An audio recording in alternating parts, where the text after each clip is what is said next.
رمضان هي الدونات بعجينة هشة وطرية وما بتشرب زيت أبدا، وبعيارات موجودة بكل بيت، وطريقة التشكيل كتير سهلة وكتير بسيطة، وبعيارات مظبوطة ومضمونة 100% حتحبوها كتير.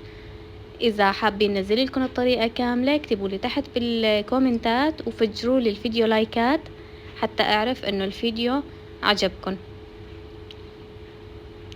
المقادير راح أعطيكم إياها كتير سهلة وكتير بسيطة وموجودة بكل بيت،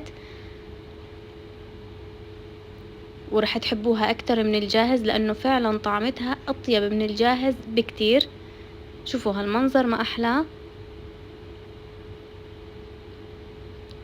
إذا حبيتوا بسوا على زر الإشعارات، زر الجرس حتى يوصلكم كل جديد.